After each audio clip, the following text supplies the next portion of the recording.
नमस्कार. सिटीन्यूजच्या 10च्या बुलेटिनमध्ये प्रेक्षकांचं मनपूर्वक स्वागत. आज दिनांक 5 डिसेंबर 2025 वार शुक्रवार. बातमीची सुरुवात करूया सुविचार मालेने.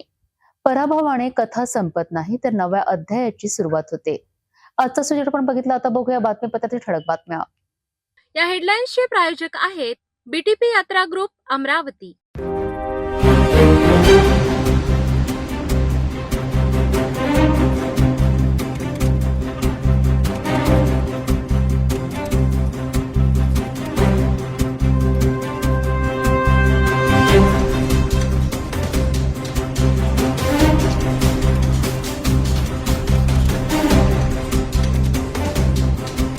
आपण ठळक बातम्या बघितल्या. आता घेऊया छोटासा ब्रेक. शादी और ब्याह की शुरुआत आराधना साड़ी के साथ. Aradhana wholesale shopping mall L2 Bijland complex, Nandgaon Peth, Amravati, Jawahar road, Amravati. ब्रेकनंतर बघूया सविस्तर बातम्या. अमरावतीच्या धरोहरांपैकी एक राजकमल रेल्वे उड्डाणपूल आणि शहराचे मूळ रेल्वे स्टेशन वाचवण्याकरिता आता लढा निर्णायक टप्प्यात दाखल झाला आहे. सिटी न्यूजने गेल्या अनेक दिवसांपासून सातत्याने चालवलेल्या पाठपुराव्याचा मोठा परिणाम आज थेट संसदेत दिसून आलाय. खासदार बळवंत वानखडे यांनी हा विषय संसदेत मांडलाय. अमरावती रेल्वे उड्डाणपुलाच्या जीर्णावस्थेबाबत आणि रेल्वे स्टेशन दुसरीकडे हलविण्याच्या प्रस्तावाबाबत लोकसभा खासदार बळवंत वानखडे यांनी संसदेत आवाज उठवला. हा ब्रिटिशकालीन पूल असून भूमाफियांचा कट असल्याचा गंभीर आरोपही खासदार वानखडे यांनी सभागृहात मांडला. याच मुद्द्यावर 29 नोव्हेंबर 2025 रोजी राज्यसभा खासदार डॉक्टर अनिल बोंडे यांनी पत्रकार परिषद घेऊन पूल कोसळण्याचा आणि रेल्वे स्टेशन दुसऱ्या ठिकाणी हलविण्याच्या योजनेबाबत माहिती दिली. सिटी न्यूजने हा विषय सर्वप्रथम उचलला. या विषयाला घेऊन सिटी न्यूजने सतत पाठपुरावा करत धरून ठेवले. अमरावतीची धरोहर वाचवण्याचा हा प्रयत्न सिटी न्यूज करत आहे. याच प्रयत्नाला आज यश येताना दिसतंय. त्याचा इम्पॅक्ट संसदेत दिसला. सर्वप्रथम हा विषय सिटी न्यूजने उचलून धरल्यानंतर काँग्रेस पक्षाने सुद्धा त्याला समर्थन दिलं. आधी पत्रकार परिषद, मग रेल्वे मंत्री अश्विनी कुमार यांना निवेदन आणि आज संसदेत खासदारांनी प्रामुख्याने तो विषय मांडला. सिटी न्यूजचा या मागचा उद्देश फक्त अमरावती शहराच्या शिल्लक उरलेल्या मोजक्या धरोहरपैकी एक अमरावती राजकमल रेल्वे उड्डाणपूल वाचवणे आणि रेल्वे स्टेशन आपल्याच जागी दिमाखात उभं राहावं हाच. या विषयाला घेऊन आम्ही जनता दरबाराच्या माध्यमातून अमरावतीकरांच्या प्रतिक्रिया सुद्धा मागविल्या आणि भरपूर मोठ्या प्रमाणात त्याला प्रतिसाद देत हे चुकीचं होतंय असं लोकांकडून म्हटलं गेलंय. आम्ही लवकरच त्या प्रतिक्रिया सुद्धा आपल्या समोर मांडू.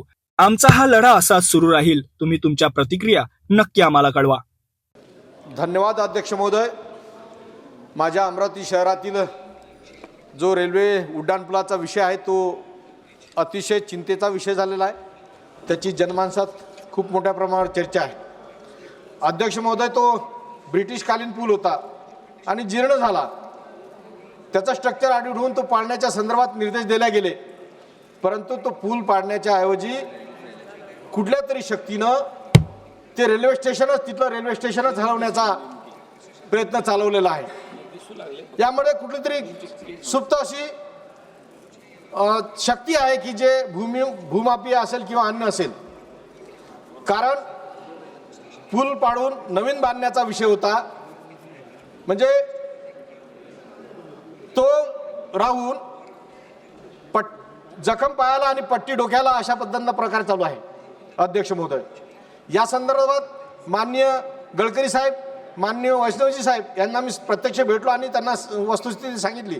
त्यांनी गडकरी साहेबांनी तो पूल सेतू बंधनमध्ये प्रस्तावित करा, राज्य सरकारकडून आणा अशा पद्धतीनं सूचना दिल्यानंतरही या पद्धतीनं आज कुठंतरी तो पूल कुठंतरी ते रेल्वे स्टेशनच हलवण्याचा प्रयत्न चालू आहे. मी अध्यक्ष महोदय आपल्या माध्यमातून सुद्धा सरकारला विनंती करेन की हा पूल नवीन लवकरात लवकर बांधण्यात यावा, कारण वाहतुकीसाठी खूप मोठी अडचण होत आहे. तसेच ते रेल्वे स्टेशन कुठल्याही परिस्थितीत हलवू नये, कारण त्यासाठी फार मोठं जन आंदोलन होईल. आम्ही सुद्धा तो पूल ते रेल्वे स्टेशन हटवू देणार नाही, हे या निमित्तानं मी तुम्हाला स्पष्ट सांगू इच्छितो. तरी सरकारनं याकडे विशेष लक्ष देऊन तो पूल लवकरात लवकर नवीन बांधून लोकांच्या सेवेत रुजू करावा ही आपल्या माध्यमातून आपल्याला विनंती करतो.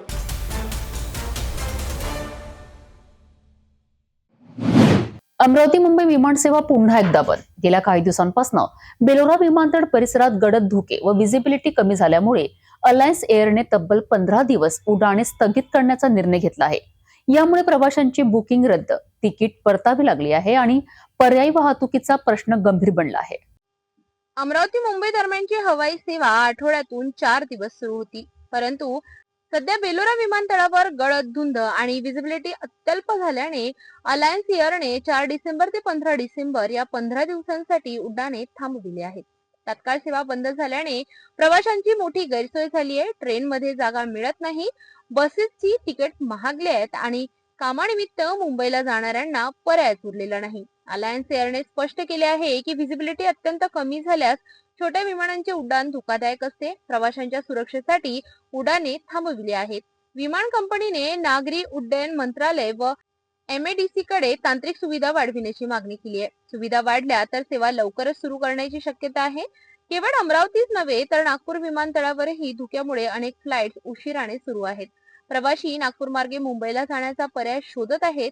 राज्यसभा खासदार डॉक्टर अनिल बोंडे यांनी सांगितले की ही तात्पुरती अडचण आहे. तांत्रिक उपाययोजना सुरू आहेत आणि सेवा लवकरच पूर्ववत होईल.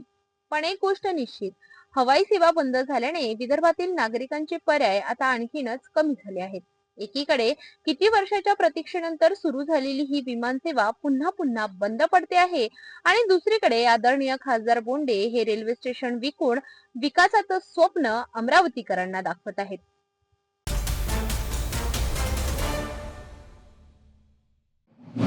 महाराष्ट्रभरात गाजलेल्या शिक्षकांच्या सामूहिक रजा आंदोलनाबद्दल जाणून घेऊया. 5 डिसेंबर रोजी राज्यभरातील शिक्षक व शिक्षकेतर कर्मचाऱ्यांनी TET अनिवार्यता, जुनी पेन्शन तसेच प्रलंबित मागण्यांच्या समाधानासाठी शाळा बंद आंदोलन केलेत.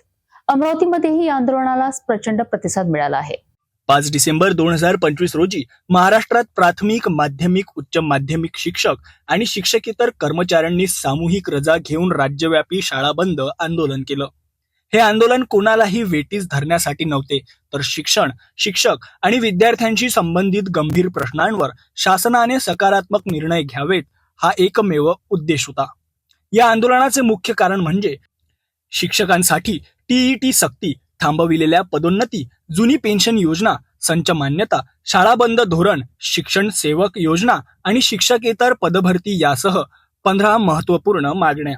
शिक्षक व शिक्षकेतर संघटना समन्वय समितीच्या नोटिशीनुसार राज्यभरातील सर्व संघटना उत्स्फूर्तपणे या आंदोलनात सहभागी झाल्या. आज 5 डिसेंबर 2025 ला अमरावती जिल्ह्यातील सर्व शिक्षक संघटनेच्या वतीने माननीय सर्वोच्च न्यायालयाचा जो निर्णय आलेला आहे की सर्व शिक्षकांना TET सक्तीची या विरोधामध्ये हे आमचं 1 दिवसीय शाळा बंद आंदोलन या ठिकाणी होते आहे. आमचं म्हणणं एवढंच आहे की आमची शिक्षकांची सेवा 20-25 वर्षाची झालेली आहे आणि ज्यावेळेस तो शिक्षक या सेवेमध्ये आलेला आहे त्यावेळेस त्याला जी पात्रता होती ती पात्रता पूर्ण करून तो या ठिकाणी आलेला आहे. मग 25-25, 30-30 वर्ष सेवा झाल्यानंतर आता TET सक्ती का, हा आमचा विषय आहे. आम्हाला TETची भीती नाही. TETचा शासन निर्णय हा ऑगस्ट 2013 ला आलेला आहे आणि 13 नंतर जी काही भरती प्रक्रिया झालेली आहे ती TET नुसारच झालेली आहे. मग आधीच्या शिक्षकांना TET सक्तीची कशी, हा आमचा प्रश्न आहे. या TET विरोधात शासनानं न्यायालयामध्ये पुढे लोक याची दाखल करावी आणि TET सक्ती मागे घ्यावी ही आमची या ठिकाणी मागणी आहे. आणि दुसरं आमची एक मागणी आहे, 15 मार्च 2024 शासन निर्णय संच मान्यतेचा हा शासन निर्णय अन्यायकारक आहे. गरिबाचं शिक्षण बंद करणारा आहे, गावातील शाळा बंद करणारा आहे.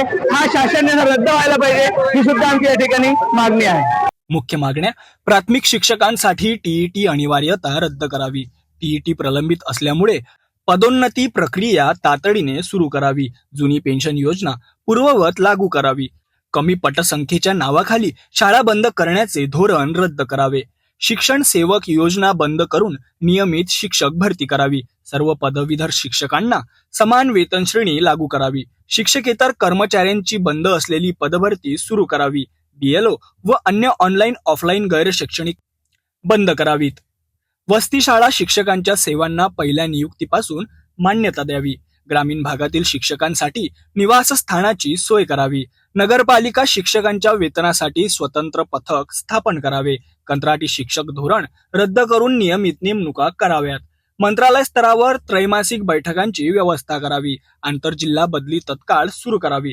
अमरावतीमध्ये जिल्हाधिकारी कार्यालयासमोर आंदोलन करण्यासाठी शिक्षकांनी परवानगी मागितली होती. मात्र निवडणूक आचारसंहिता लागू असल्याचे कारण देत परवानगी नाकारण्यात आली. यानंतर शिक्षकांनी निषेध म्हणून औपचारिक रजा टाकून जिल्हाधिकारी कार्यालयासमोर मोठ्या संख्येने एकत्र येत जोरदार घोषणाबाजी केली आणि टीईटी अनिवार्यता रद्द करण्याची मागणी ठामपणे मांडली. या आंदोलनात विविध शिक्षक संघटनांसह हजारो शिक्षकांची उत्स्फूर्त उपस्थिती पाहायला मिळाली. शिक्षकांच्या म्हणण्यानुसार या मागण्या न्याय्य आहेत आणि शासनाने सकारात्मक भूमिका घेऊन तातडीने निर्णय घेतले नाही तर पुढील काळात अधिक तीव्र आंदोलनाचा इशारा त्यांनी दिला आहे. टीईटी परीक्षा आहे त्या संदर्भात आंदोलन आहे. टीईटीच्या विरोधात आम्ही सर्वजण एकजुटीनं सगळ्या संघटनांनी आंदोलन उभारलेलं आहे आणि शांततेच्या मार्गाने आंदोलन सुरू आहे. पण आमची समस्या अशी आहे की टीईटी ही एकदा होऊ नये, कारण प्रत्येक जण आज कोणती ना कोणती स्पर्धा परीक्षा देऊन या ठिकाणी पोहोचलेल्या आहेत. निवड मंडळ असो की टीईटी असो, या ठिकाणी टीईटीला फक्त विरोध आहे आणि 15 मार्च 2024चा पंचमान्यतेचा निर्णय जो आहे तो अतिशय शिक्षणासाठी दोन्हीसाठी घातक आहे.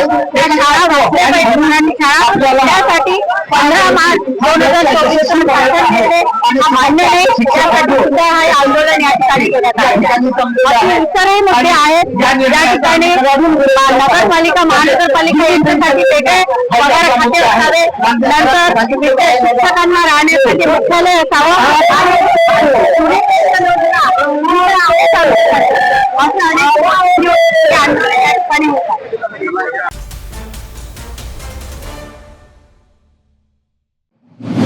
अमरावतीतील विविध संघटनांकडनं लव्ह जिहाद विरोधी कायदा हिवाळी अधिवेशनात लागू करण्याची मागणी घेऊन मुख्यमंत्री देवेंद्र फडणवीस आणि उपमुख्यमंत्री एकनाथ शिंदे यांच्याकरिता अमरावतीतील धर्मप्रेमींनी निवेदन सादर केले आहेत.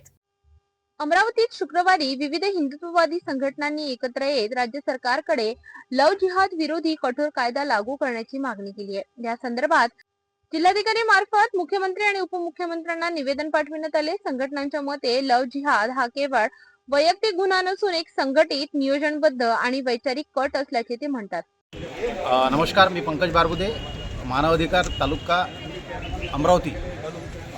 आज आम्ही सर्वजण जे वेगवेगळे ग्रुप इथे आलेले आहे त्या अनुषंगाने लव्ह जिहाद हा एक फार मोठा भयंकर एक प्रॉब्लेम निर्माण झालेला आहे आणि दिवसेंदिवस एका दिवशी कितीतरी भारतामध्ये अनेक घटना घडतात आणि आपलं जे सरकार आहे हे सरकार बाकी इतर गोष्टीवर प्रामुख्यानं लक्ष देतं, पण ज्या गोष्टीवर त्यांनी लक्ष द्यायला पाहिजे वारंवार घटना होऊनसुद्धा त्यावर दुर्लक्ष करत येत आहे. बाबासाहेबांनी जो संविधानाचा जो मेन पाया भारतामध्ये तो रोवलेला आहे त्याचा महत्त्व कमी होत आहे आणि लोकशाहीला कलंक लागत आहे आणि खोट्या नावावर बिझनेससुद्धा त्यांचे चालून राहिलेले आहे. खोटं नाव सांगून मुलीला दिशाभूल करण्याची ते त्यांचे कट आहे आणि अशा परिस्थितीमध्ये एक भारताची आणि हिंदू समाजाची खूप मोठी हानी इथं होताना दिसते आहे आणि आपल्या सगळ्यांना, सगळ्या जनतेला, सगळ्या प्रामुख्याने सगळ्या कार्यकर्त्यांना आज एकजूट होऊन या लव्ह जिहादचा कायदा हा झालाच पाहिजे. दुबईसारखा कायदा झाला पाहिजे, असा कायदा झाला पाहिजे कठोर की पुन्हा त्या कोण्या व्यक्तीने याच्यावर हिंमत केली नाही पाहिजे, असं प्रामुख्याने आज या सरकारला मी सांगण्याचा प्रयत्न करतो. आणि आमच्या सर्व बांधवांनी वेगवेगळ्या ज्या क्षेत्रातले जे प्रामुख्याने आलेले आहे त्यांनी सर्व जिल्हाधिकाऱ्यांना निवेदन दिलेलं आहे आणि जिल्हाधिकाऱ्यांनी प्रामुख्याने त्यांनीसुद्धा आम्हाला आश्वासन दिलं की तुमचं आम्ही लवकरात लवकर हिवाळी अधिवेशनाने मुख्यमंत्र्यापर्यंत हे पोहोचू. जर त्यांनी पोहोचलं तर ठीक आणि त्यांनी जर याच्यावर विचार केला तर ठीक नाही. आम्ही याच्यावर जर झालं नाही तर आम्ही सर्व म्हणून एक कठोर पाऊल उचलण्याचा आम्ही प्रयत्न करू. एवढंच सांगतो आणि थांबतो. जय श्रीराम, जय हिंद. यात खोटी ओळख, प्रेमजाळे, विवाहानंतर धर्मांतरण, लैंगिक शोषण, मानव तस्करी आणि दहशतवादी वापरापर्यंत गंभीर गुन्हे होत असल्याचा दावा निवेदनात करण्यात आलाय. हिंदू जनजागृती समितीने गणेशोत्सव व नवरात्र काळात मोठे स्वाक्षरी अभियान राबविले. या मोहिमेत 3000 पेक्षा जास्त नागरिकांनी कायद्याच्या समर्थनार्थ स्वाक्षऱ्या केल्या असून त्या निवेदनासोबत पाठविण्यात आल्या. यावेळी रणरागिणी शाखेच्या आणि अनेक संघटनांचे पदाधिकारी, त्यासोबतच विविध संस्थांचे प्रतिनिधी, बजरंग दल, RSS, मानवाधिकार संघटना, सुराज्य अभियान, सनातन संस्था आणि गळगळेश्वर मंदिराचे पदाधिकारीही यात सहभागी झाले होते. नमस्कार, मी सौ वृंदाजय मुक्तेवार. लव्ह जिहाद विरोधी कायदा आपल्या महाराष्ट्रात लागू करण्यात यावा या गंभीर विषयाच्या बाबतीत आज आम्ही सर्व संस्थेच्या हिंदू जनजागृती समिती आणि सर्व हिंदुत्ववादी संघटना याचे प्रतिनिधित्व करणाऱ्या सगळ्या महिला, आमच्यासोबत असलेले आमचे सगळे बंधू यांच्यासहित आज आम्ही इथे आलेलो आहे की लव जिहाद विरोधी कायदा हा महाराष्ट्रात देखील लागू करण्यात यावा. जसा उत्तर प्रदेश, राजस्थानमध्ये लव जिहाद विरोधी कायदा लागू करण्यात आलेला आहे, खऱ्या अर्थाने आपल्या महाराष्ट्रात देखील याची नितांत गरज आहे. आता आपण बघतच आहे कित्येक प्रकरणं लव जिहाद विरोधामध्ये आपल्या हिंदू मुलींसोबत घडत आहेत. श्रद्धा वालकरचं प्रकरण आपल्याला माहीत आहे, मुंबईतले तनुश्री शर्माचं प्रकरण आपल्याला माहिती आहे, रश्मी चांदेकर हिचं प्रकरण आपल्याला माहिती आहे. अशा प्रकरणामध्ये मुली कुठेतरी भरकटत चाललेल्या आहेत. तर कठोर कायदा, कारण की आपल्या महाराष्ट्रात देखील 16 लाख महिला बेपत्ता मुली बेपत्ता झालेल्या आहेत. तर खऱ्या अर्थाने मुली गेलेल्या कुठे आहे, त्यांना कुठल्या षडयंत्रामध्ये, कुठल्या याच्यामध्ये त्यांना फसवणूक करून त्यांची निर्गुणपणे म्हणजे त्यांना कशा पद्धतीने त्यांना वाट दाखवून त्यांचा हा जो लव जिहाद सुरू आहे, खऱ्या अर्थाने आपलं धर्मांतरण जे सुरू आहे, लव जिहाद सुरू आहे, तर कुठेतरी आपल्या हिंदू संस्कृतीवर, आपल्या हिंदू धर्मावर एका प्रकारे हा आघात होत आहे.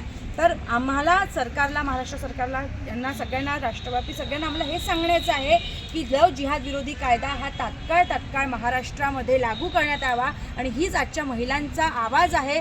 तर आपण सर्वजण आमच्यासोबत निडरतेने हा कायदा लागू करून आपल्याला आपल्या मुलींना सुरक्षितता द्यायची आहे. आपल्या ज्या मुली बेपत्ता झालेल्या आहे, खऱ्या अर्थाने त्यांचा शोध घेणं ही गरज आहे आणि आपल्याला यासाठी पाऊल उचलणं गरजेचं आहे. तर लव जिहाद विरोधी कायदा तात्काळ लागू करण्यात यावा ही विनंती. हा फक्त मुद्दा लव जिहादचाच आहे की बाकी पण आहे? कारण का हिंदू लोक पण आजकाल तुम्हाला माहीत आहे की आता काही दिवसा अगोदरच बलात्कार झालेला आहे 6 वर्ष 3 वर्षाच्या मुलींवर. तर लव जिहादवरच आहे की दुसरा पण काही मुद्दा घेऊन तुम्ही इलेक्शनमध्ये म्हणजे तुमचं जे पण आता आहे नागपूरला अधिवेशन त्यामध्ये तुम्ही प्रस्ताव मांडणार आहे? हा आम्ही मुद्दा फक्त लव जिहादच आहे? हां, निश्चितच आम्ही मुद्दा मांडणारच आहे. कारण की आज आपण बघत आहे की 3 वर्षांच्या मुलीवर देखील बलात्कार सारखे प्रकार ज्या काही घटना मुलींसोबत होत आहे. तर लव जिहाद म्हणजे आजचा आमचा जो विषय आहे तो लव जिहाद विरोधी कायद्यावर आहे की जेणेकरून धर्मांतरण आणि या सगळ्या गोष्टी, कारण की आपण बघतोच आहे की सर्रास पब हे त्याच्यातून या माध्यमातून या सगळ्या गोष्टी चालत आहे. आणि ज्या प्रकारे 3 वर्षाच्या मुलीवर आता ही मानसिकता कुठेतरी आपल्यालाही काही गोष्टी आपल्या इथल्या लोकांना देखील सांगणं तितकंच गरजेचं आहे. पण मुद्दा जर हा लव जिहादचा आहे तर कुठेतरी धर्मांतरण करून त्या पद्धतीने फसवणं, तर या दोन्ही मुद्द्यावर आम्ही निश्चितच मांडणारच आहे. निवेदनातील प्रमुख मागण्या आहेत की उत्तर प्रदेश व राजस्थान प्रमाणे कठोर आजामीनपत्र आणि आजन्म कारावासाची तरतूद असलेला लव जिहाद विरोधी कायदा लागू करावा. विशेष पोलीस शाखा स्थापन करून या प्रकरणांची स्वतंत्र नोंदणी करावी. विदेशी निधी, बँक व्यवहार, तस्करी व संभाव्य दहशतवादी वापरांची तपासणी करावी. जबरदस्ती धर्मांतरणास प्रोत्साहन देणाऱ्या व्यक्ती व संस्थांवर कठोर कायदेशीर कारवाई करावी. अमरावतीतील नागरिकांच्या या मागणीवर सरकार हिवाळी अधिवेशनात कोणती भूमिका घेते याकडे आता राज्याचे लक्ष लागले आहे. नमस्कार, मी सौ अर्चना मावळे. आज जे इथे आम्ही जमलो आहोत कलेक्टर ऑफिसला, तर आम्ही सगळ्या महिला रणरागिणी शाखेकडनं आलेलो आहोत. आणि सतत ज्या होणाऱ्या घटना आहेत, तर ह्या लव जिहाद विरोधी जो कायदा व्हावा, सतत 3 वर्षापासनं आंदोलनं होत आहेत, सगळ्यांना निवेदनं देत आहोत. आणि सर्व प्रकारच्या जे हिंदू सकल भगिनी आहेत त्या सगळ्या भगिनी एकत्र येऊन हे कायदा व्हावा यासाठी विरोध करत आहेत. तर या हिवाळी अधिवेशनात हा कायदा व्हावा अशी आमच्या रणरागिणी शाखेच्या वतीने आम्ही समस्त हिंदूगण आम्ही अशी हे करतो की हा कायदा व्हावा म्हणून. शादी और ब्याह की शुरुआत, आराधना साड़ी के साथ. Aradhana wholesale shopping mall L2 Bijland complex Nandgaon Peth Amravati Jawahar road Amravati. ब्रेकनंतर बघूया सविस्तर बातम्या. मेळघाटातील कुपोषण आणि बालमृत्यू या गंभीर प्रश्नाचा आढावा घेण्याकरिता महाराष्ट्राचे आरोग्य प्रधान सचिव डॉक्टर निपुण विनायक यांनी मेळघाटाचा सविस्तर दौरा केलाय. उपकेंद्र, अंगणवाडी, रुग्णालय आणि पोषण पुनर्वसन केंद्राला भेट देत त्यांनी परिस्थितीची प्रत्यक्ष पाहणी केली आहे.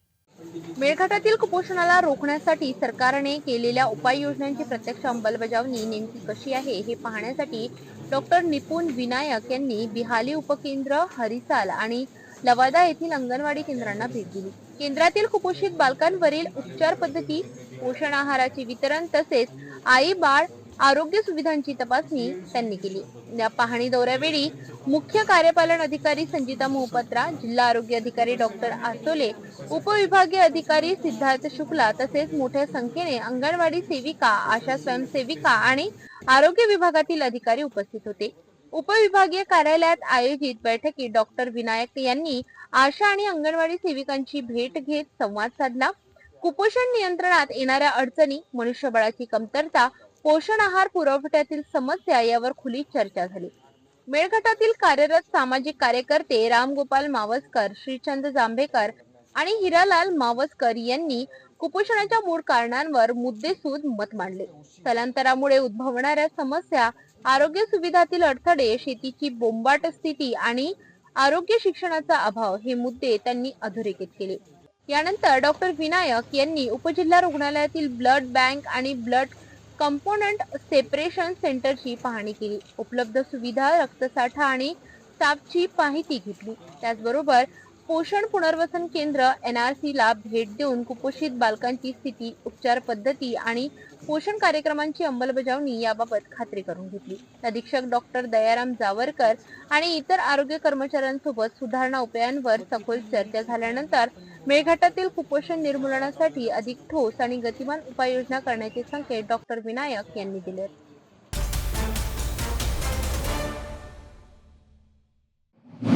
मातंग समाजाच्या स्वतंत्र आरक्षणाकरिता निघालेली ऐतिहासिक पायी पदयात्रा धामणगाव रेल्वे येथे दाखल झाली आहे आणि तिचे उत्स्फूर्त स्वागत करण्यात आले. अनेक दशकांपासून सामाजिक, आर्थिक आणि शैक्षणिक क्षेत्रात होत असलेल्या अन्यायाविरोधात आवाज उठवण्याकरिता ही पदयात्रा मुंबई ते नागपूर प्रवास करीत आहेत. लहुजी शक्ती सेनेचे संस्थापक अध्यक्ष विष्णुभाऊ कसबे यांच्या नेतृत्वात निघालेल्या या पदयात्रेने संपूर्ण महाराष्ट्रात जनसमर्थन मिळवले आहे. 12 डिसेंबरला नागपूर येथील हिवाळी अधिवेशनावर धडक देण्याची तयारी सुरू झाली आहे. बघूया याबाबत सविस्तर रिपोर्ट.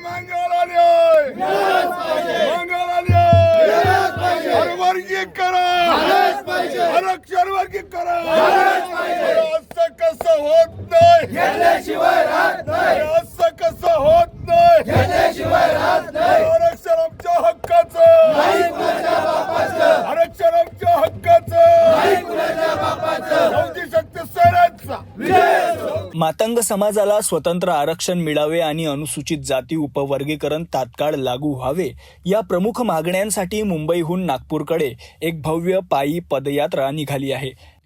लहुजी शक्ती सेनेचे संस्थापक अध्यक्ष विष्णुभाऊ कसबे यांच्या नेतृत्वाखालील ही पदयात्रा आज अमरावती जिल्ह्यातील धामणगाव रेल्वे येथे दाखल होताच ढोल ताशांच्या गजरात आणि जल्लोषात समाज बांधवांनी त्यांचे स्वागत केले. यावेळी बोलताना विष्णुभाऊ कसबे यांनी समाजावर होत असलेल्या अन्यायावर तीव्र नाराजी व्यक्त केली. सामाजिक, शैक्षणिक आणि राजकीय क्षेत्रात संधी मिळत नसल्यामुळे समाज मुख्य प्रवाहापासून दूर असल्याचे त्यांनी सांगितले. स्वतंत्र आरक्षणातूनच आपला हक्क मिळू शकतो हा निर्धार त्यांनी व्यक्त केला. संपूर्ण महाराष्ट्रातील 14 जिल्ह्यातून ही पदयात्रा मार्गक्रमण करत आहे. येत्या 12 डिसेंबरला नागपूर येथील हिवाळी अधिवेशनावर हजारो समाज बांधवांसह धडक देऊन शासनाचे लक्ष वेधण्याचा निर्धार यावेळी व्यक्त करण्यात आला. धामणगाव रेल्वेनंतर ही पदयात्रा आर्वी मार्गे नागपूरकडे कूच करेल. समाजाच्या हक्कांसाठी निघालेल्या या लढ्याला राज्यभरातून प्रचंड जनसमर्थन मिळत आहे. आज आपल्यासोबत लहुजी शक्ती सेनेचे संस्थापक अध्यक्ष विष्णुभाऊ कसबे हे जुन्या धामणगावला सध्या रात्री त्यांचा मुक्काम होता. विष्णुभाऊ कसबे गेल्या 2 तारखेपासून मुंबई ते नागपूर पदयात्रेसाठी निघाले आहे. प्रत्येक गावात 40 ते 50 किलोमीटरवर त्यांचा थांबा होत आहे आणि आज ते जुना धामणगाव येथे त्यांनी मुक्काम केला होता. आता पुढल्या पदयात्रेसाठी ते निघाले आहे आणि आपण त्यांच्यापासून जाणून घेऊया की भाऊ, आपण गेल्या 2 तारखेपासून पदयात्रेला निघाले आहे. आपला उद्देश काय आणि आपण प्रशासनाला काय सांगाल? दिनांक 2 नोव्हेंबरपासून सुरू झालेली राजधानी ते उपराजधानी या अशी महापदयात्रा, या पदयात्रेच्या माध्यमातून गेल्या अनेक वर्षापासून सातत्याने हा समाज रस्त्यावर येऊन आपल्या न्याय व हक्काच्या या ठिकाणी मागण्या करत असताना मात्र दुर्दैवाने या राज्यातलं आघाडी सरकार असो, महाविकास आघाडी सरकार असो, युती असो किंवा महायुती असो, या कोणत्याही सरकारने या शोषित पीडित आणि आरक्षणाच्या लाभापासून वंचित असलेल्या घटकाकडे कधी लक्ष दिलं नाही, त्यांचे कधी प्रश्न सोडवले नाही. अगदी सरतेशेवटी या देशाच्या सर्वोच्च न्यायालयाने 1 ऑगस्ट 2024 रोजी एक ऐतिहासिक निर्णय घेऊन या एकत्रित आरक्षणाच्या उपवर्गीकरणास त्यांनी मान्यता दिली. मान्यता दिल्यानंतर जवळजवळ 15 महिन्याचा कालावधी लोटलेला आहे आणि देशातल्या 5 राज्यांनी या उपवर्गीकरणाची या ठिकाणी सर्व शोषित पीडितांना तरतूद करून त्या ठिकाणच्या आरक्षणाच्या लाभापासून वंचित असलेल्या जातींना त्याचा लाभ सुरू झालेला आहे. मात्र दुर्दैवाने ज्या महाराष्ट्र राज्याला आम्ही पुरोगामी राज्य म्हणतो, ज्या महाराष्ट्र राज्याला आम्ही साधू संतांची भूमी म्हणतो, ज्या महाराष्ट्र राज्याला आम्ही या ठिकाणी पुरोगामी फुलेशाह आंबेडकर आणि साधू संतांची भूमी म्हणत असताना दुर्दैवाने मात्र या राज्यामध्ये या उपेक्षित शोषित पीडितांना न्याय द्यायला मात्र 15 महिन्याचा कालावधी लागलेला आहे. हा निर्णय झाल्यानंतर 4 महिन्यामध्ये, 5 महिन्यामध्ये, 7 महिन्यामध्ये जवळजवळ इतर राज्यामध्ये, मग त्याच्यामध्ये पंजाब असेल, हरियाणा असेल, कर्नाटक असेल, तेलंगणा असेल इत्यादी राज्यांनी या उपवर्गीकरणास मान्यता दिली, त्या ठिकाणच्या शोषित पीडितांना न्याय दिला. अगदी काल परवापर्यंत सर्वात शेवटी या देशामध्ये स्थापन झालेलं तेलंगणा राज्य, त्या राज्याने देखील 2009 साली स्थापन झालेलं राज्य 14 एप्रिल 2025ला या निर्णयाची अंमलबजावणी करायला सुरुवात झाली. मात्र ज्या महाराष्ट्र राज्याला 65 वर्षाचा हा महाराष्ट्र झाला, 1 मे 1960ला स्थापना झालेला हा महाराष्ट्र, आणि दुर्दैवाने मात्र या ठिकाणी या एकत्रित आरक्षणाचं उपवर्गीकरण होत नाही. ज्या महामानवामुळं या ठिकाणी या शोषित पीडितांना आरक्षणाचा लाभ सुरू झाला ते महाराष्ट्राचे सुपुत्र आणि ज्यांनी हा ऐतिहासिक क्रांतिकारी निर्णय घेतला ते सर्वोच्च न्यायालयाचे मुख्य न्यायमूर्ती गवई साहेब हे दोन्ही महाराष्ट्राचे असताना हा निर्णय देणारे महाराष्ट्राचे सुपुत्र, निर्णय घेणारे महाराष्ट्राचे सुपुत्र, मात्र अद्यापपर्यंत या महाराष्ट्रामध्ये या शोषित पीडितांना एकत्रित आरक्षणाच्या उपवर्गीकरणाचा लाभ मिळत नाही. ही शोकांतिका आहे आणि त्याकरता दिनांक 2 तारखेपासून नागपूरच्या दिशेने सुरू झालेली ही आरक्षण क्रांती पदयात्रा आजचा आपला 33वा मुक्कामाच्या दिशेने निघालेली आहे. आपण किती तारखेला नागपूरला पोहोचणार आहे? येत्या 12 डिसेंबरला दुपारी 12 वाजता ही महापदयात्रा नागपूरच्या यशवंत स्टेडियमवर पोहोचणार आहे. त्या ठिकाणाहून दुपारी 1 वाजता महामोर्चाला सुरुवात होईल आणि तो महामोर्चा सायंकाळच्या 4 वाजेपर्यंत विधान भवनावर जाऊन धडकणार आहे. आपण समाजाला काय आवाहन कराल? निश्चित आजपर्यंत जर समाजाची जर परिस्थिती पाहिली तर मातंग समाजाने गावासाठी आपलं योगदान दिलं, बलिदान दिलं, राज्यासाठी योगदान दिलं, देशासाठी देखील आमच्या पूर्वजांनी बलिदान दिलं, रक्त सांडलं. हा देश या ठिकाणी स्वतंत्र करण्यामध्ये मातंग समाजाचा देखील या ठिकाणी वाटा आहे. मात्र या ठिकाणी पिढ्यानपिढ्या इथल्या कुठल्याही व्यवस्थेने आमच्या प्रश्नाकडे कधी लक्ष दिलं नाही. दुर्दैवाने पिढ्यानपिढ्या आम्ही या ठिकाणी देवादेवींना या ठिकाणी यात्रा जत्रेच्या माध्यमातून कर्ज काढून या ठिकाणी कोंबडं वक्र देऊन मात्र त्यांची पूजा अर्चा करत आलो. मात्र आमचे प्रश्न सुटले नाहीत. अनेक साधू संतांना आम्ही या ठिकाणी हार अगरबत्ती वगैरे करत आलो, मात्र दुर्दैवाने आमचे प्रश्न सुटले नाहीत. अनेक पक्षाला मताची भीक देत आलो, अनेक नेत्यांना मताची भीक दिली, अनेक आमदार खासदारांना आम्हीच मताची भीक दिली, अनेकांना मताची भीक देऊन इथं मंत्री केलं, संत्री केलं, सगळं काय केलं, मात्र दुर्दैवाने आमची परिस्थिती सुधारली नाही. देशाला स्वातंत्र्य मिळून आज 78 वर्ष पूर्ण झाली, घटना अस्तित्वात येऊन 75 वर्ष पूर्ण झाली, मात्र दुर्दैवाने या राज्यातल्या एकाही मातंगपुऱ्यामध्ये, मांगोड्यामध्ये अद्यापही डायरेक्ट कलेक्टर किंवा कमिशनर अद्यापर्यंत निर्माण झाला नाही. आम्ही एवढे दुर्दैवी आहोत तर आम्ही दुर्दैवी नाही. इथली व्यवस्था दलिंद्री आणि दुर्दैवी व्यवस्था आहे की ज्या व्यवस्थेने आमच्या हक्काचं, आमच्या वाटेचं आरक्षण हे आमच्या मांगोड्यापर्यंत कधी येऊ दिलं नाही. त्यामुळं या सरकारला डोकं ठिकाणावर आणण्यासाठी या ठिकाणी संपूर्ण राज्यातील नव्हे तर 7 राज्यातून हा मातंग समाज हा नागपूरच्या दिशेने निघालेला आहे. येत्या 12 डिसेंबरला माझं या चॅनलच्या माध्यमातून आव्हान असणार आहे की अनेक यात्रा जत्रा, अनेक साधू संत, अनेक पक्षाच्या नादी लागून आमची या ठिकाणी परिस्थिती सुधारलेली नाही. तर येत्या 12 तारखेची यात्रा आपल्या सर्व भावी पिढीच्या भविष्याची यात्रा असणार आहे. या यात्रेमध्ये आपण आपल्या घराला कुलूप लावून आपले नातेवाईक आणि मित्रमंडळीसह 12 तारखेला यशवंत स्टेडियमवर आपण यावं, या संदर्भात मी आपल्या चॅनलच्या माध्यमातून या ठिकाणी कळकळीचं आव्हान समाजाला करतो. तर नक्की आपण बघू शकता की एवढी मोठी पदयात्रा भाऊच्या सोबत समाजातील लोक जुळलेले आहे आणि भाऊंचं असं म्हणणं आहे की प्रत्येक घरातून प्रत्येक स्त्री पुरुष लहान मोठे सर्वांनी येत्या 12 तारखेला नागपूरला अधिवेशनासाठी नक्की यावं, समाजाच्या हितासाठी नक्की यावं अशी भाऊंची विनंती आहे. सिटी न्यूज शक्ती सेनेचा संतोष वाघमारे, धामणगाव रेल्वे.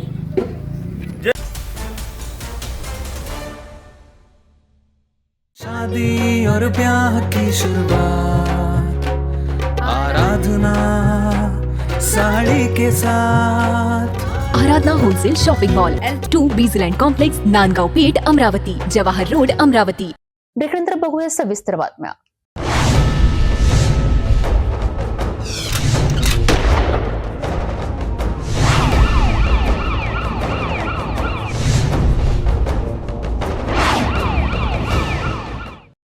नागपूर शहरातील तहसील पोलीस ठाण्याच्या हद्दीत घडलेल्या मोठ्या फसवणूक प्रकरणातील मुख्य आरोपी अखेर 4 दिवसांच्या सर्च ऑपरेशन नंतर जेरबंद. वयोवृद्ध महिलांना लक्ष्य करणाऱ्या या टोळीने पोलीस असल्याचा आव आणून सोन्याचे दागिने लुबाडल्याचा धक्कादायक प्रकार उघडकीस आला आहे. आता आरोपीच्या पोलीस कोठडीसाठी 7 दिवसांची मागणी करण्यात आली आहे. फिर्यादी ममता धाडीवाल या महिलेवर पोलीस असल्याचा खोटा आव आणून 4 अज्ञात इसमांनी फसवणुकीची घटना घडवली. अरमरकर ज्वेलर्स जवळ फिर्यादी चालत असताना आरोपींनी त्यांना थांबवले आणि येथील एका महिलेवर चाकू हल्ला करून सोने चोरीला गेल्याचे खोटे सांगत त्यांनी भीती दाखवली. ते पोलीस असल्याचे भासवून तुमचे दागिने सुरक्षित नाहीत, लगेच काढा असे सांगून हातचलाखीने 3 दागिने असा एकूण 3,70,000 रुपयांचा मुद्देमाल लुबाडण्यात आला. तक्रार दाखल झाल्यानंतर तहसील पोलिसांनी तपास सुरू केला आणि गुप्त माहितीच्या आधारे आरोपी बागर अली अहमद अली वय वर्ष 34 राहणार इराणी गल्ली परळी वैजनाथ याचा शोध सुरू केला. 4 दिवस सलग प्रयत्न करून आरोपीला परळी वैजनाथ रेल्वे स्टेशन जवळ पकडण्याचा प्रयत्न झाला. आरोपीने दुचाकीवरून पळून जाण्याचा प्रयत्न केला. त्यावेळी त्याच्यासोबत एक लहान बाळही होते. बाळाला जीव धोक्यात घालून तो पळण्याचा प्रयत्न करीत असताना पोलिसांनी त्याला ताब्यात घेतले.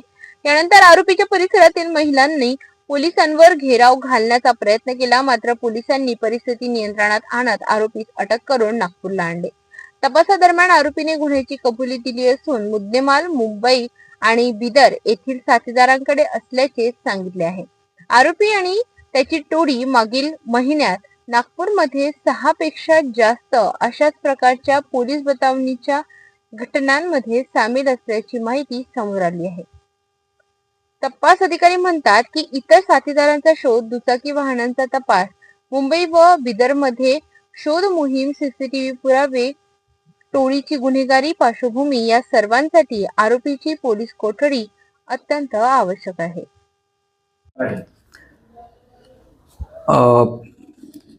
दिनांक 9/11/2025 रोजी नागपूर शहरामध्ये पोलीस असल्याची बतावणी करून, म्हणजे तोतया पोलीस असल्याची बतावणी करून एक 3 ते 4 ठिकाणी लोकांकडून दागिने आणि पैसे हिसकावून नेल्याची घटना घडली होती. ही बाब वरिष्ठ अधिकाऱ्यांनी अत्यंत गंभीरपणे घेतली होती. आदरणीय CP सर, आदरणीय जॉईंट CP सर, त्याचप्रमाणे आदरणीय नॉर्थ रिजन सर आणि DCP सर, ACP मॅडम, सगळ्यांच्या अशा स्पष्ट सूचना होत्या की सदरचा गुन्हा हा तात्काळ डिटेक्ट झाला पाहिजे. त्या अनुषंगाने पोलीस स्टेशन तहसील येथे अपराध क्रमांक 792/2025 कलम 319(2)(3)(5) भारतीय न्याय संहितेनुसार गुन्हा दाखल करण्यात आला होता. सदर गुन्ह्याचा तांत्रिक तपास करून यातील जे आरोपी आहे ते नेमके कुठे असतील, काय असतील याचा शोध घेऊन DB पथकाचे PSI शेख, DB पथकाचे PSI रसूल शेख आणि त्यांची टीम परळी जिल्हा बीड इथे रवाना झाले होते.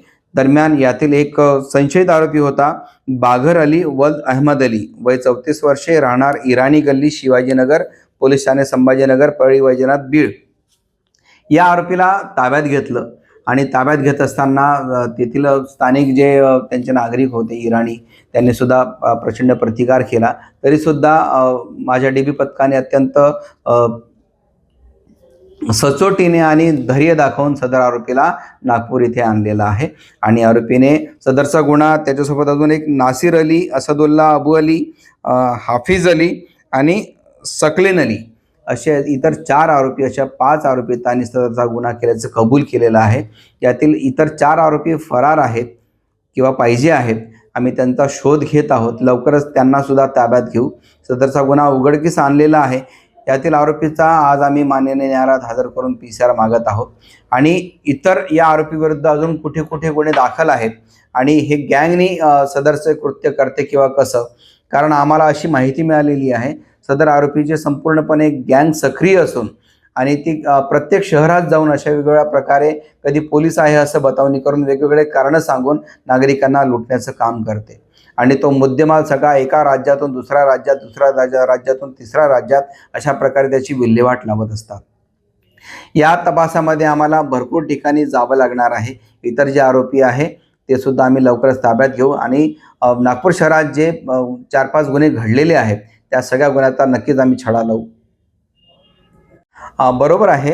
PSI रसूल यांनी सदर आरोपीला ताब्यात घेताना ते इराणी कुटुंब जो होतं ते पूर्ण त्यांचं गाव आहे त्या गावामध्ये त्याला ताब्यात घेत असताना अचानक त्या महिला ज्या आहे या महिलांनी घेराव करण्याचा प्रयत्न केला, परंतु PSI रसूल आणि त्यांच्यासोबत पाठवलेली टीम यांनी अत्यंत धैर्याने आणि शिताफीने त्यांच्यापासून त्यांच्या तावडीतून सुटका करून घेऊन त्या आरोपीला आणलेला आहे. त्या गाडीचं दार लावत असताना त्यांच्या पायाला इजा सुद्धा झालेली आहे.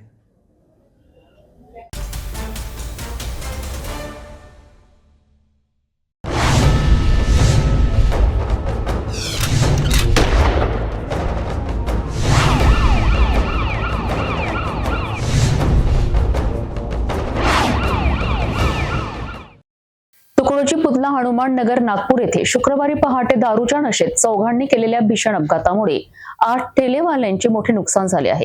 अपघातानंतरची पोलिसांच्या कारवाईवरील प्रश्नचिन्हे अधिक गंभीर आहेत. शुक्रवारी पहाटे 4:30 वाजताच्या सुमारास MS-32 AH 3194 या कारने तुकडोजी पुतला हनुमाननगर परिसरात भीषण अपघात केला. प्रचंड वेग, दारूची नशा आणि चौघा युवकांची बेफिकीर ड्रायव्हिंग यामुळे संपूर्ण परिसरात गोंधळ उडाला. धडक इतकी जबरदस्त होती की शेख प्यारे बाबू मिया शेख यांच्या गॅरेज समोर उभ्या 2 दुचाक्या, 3 ठेले आणि सार्वजनिक इलेक्ट्रिक डीपीचा चक्का चूर झाला. वाहन रस्त्याच्या मध्यभागी उलटून पडले. अदनान हमीद वर्धा, राजेश तुटे आष्टी वर्धा, संकेत पांडे हुडकेश्वर, यश डगे हुडकेश्वर अशी गाडीत असलेल्या 4 युवकांची नावे आहेत. साक्षीदारांचे म्हणणे आहे की चौघेही दारूच्या नशेत होते. अपघातानंतर एक युवक मी मर्द आहे असे ओरडत पळण्याचा प्रयत्न करत असल्याचा व्हिडिओही समोर आला आहे. या परिसरात रोजच्या उपजीविकेसाठी उभे असलेल्या 8 ठेलेवाल्यांचे सर्वस्व उद्ध्वस्त झाले. ठेले, माल, वजन काटे, दुचाक्या सर्व काही नष्ट झाले. गरीब मजुरांना अजूनही नुकसान भरपाई मिळालेली नाही. नागरिकांचा आरोप आहे की पोलिसांनी प्रकरणात ढिलाई दाखवली आहे. ब्लड टेस्ट झाली असली तरी पुढील कारवाई मंद गतीने सुरू आहे. काहींनी तर प्रकरण मॅनेज केल्याचीही शंका व्यक्त केली आहे.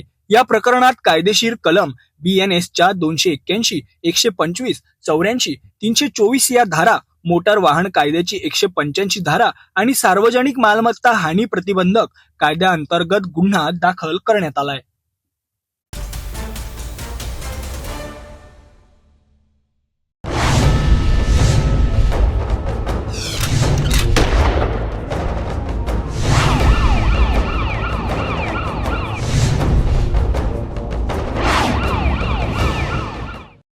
नागपूर शहरात पोलिसांनी अंमली पदार्थांविरुद्ध मोठी कारवाई करत 2 आरोपींना अटक केली आहे.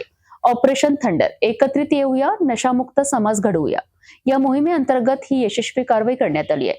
कळमना पोलीस ठाण्याच्या पथकाने तब्बल 62 किलो 580 ग्रॅम गांजा जप्त केला असून त्याची बाजार मूल्य 12,90,000 रुपये इतकी आहे. पोलीस आयुक्त डॉक्टर रवींद्र कुमार सिंगल यांच्या संकल्पनेतून सुरू असलेल्या ऑपरेशन थंडर, एकत्र येऊया, नशामुक्त समाज घडवूया 2.0 या विशेष मोहिमेचा प्रभाव नागपूर शहरात वेगाने दिसू लागला आहे. 4 डिसेंबर 2025 रोजी कळमना पोलीस ठाण्याच्या गुन्हे प्रकटीकरण पथकाचे प्रमुख सहाय्यक पोलीस निरीक्षक शशिकांत मुसळे पेट्रोलिंगवर असताना त्यांना मिळालेल्या गुप्त माहितीनुसार मोठी कारवाई करण्यात आली. खबऱ्याने दिलेल्या माहितीप्रमाणे बेलेनगर परिसरात 2 युवकांनी मोठ्या प्रमाणावर गांजा लपवून ठेवल्याचे निष्पन्न झाले. यानंतर पोलीस पथकाने रात्रभर नाल्याजवळील अनिल गुप्ता यांच्या टीन शेड समोर सापळा रचला. दुपारी सुमारे 2 वाजण्याच्या सुमारास हर्ष पांडे आणि मोहम्मद सोहेल हे दोघे आरोपी ऍक्टिवा मोपेडवर घटनास्थळी आले. त्यांनी गांजाच्या पिशव्या वाहनावर ठेवताच पथकांनी त्यांना रंगेहात पकडले.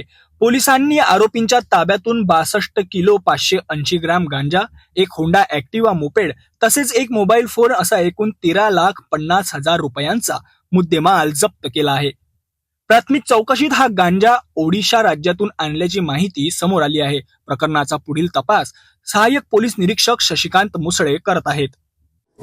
माननीय पोलीस आयुक्त श्री रवींद्र कुमार सिंगल सर यांच्या मार्गदर्शनात नागपूर शहरात ऑपरेशन थंडर ही मोहीम राबवल्या जात आहे. त्या अंतर्गत सर्व प्रकारचे ड्रग्ज याच्यावर अतिशय कठोरपणे ड्रग्ज विक्रेते, ड्रग्ज बाळगणारे यांच्यावर अतिशय कठोरतेने कारवाई सुरू आहे.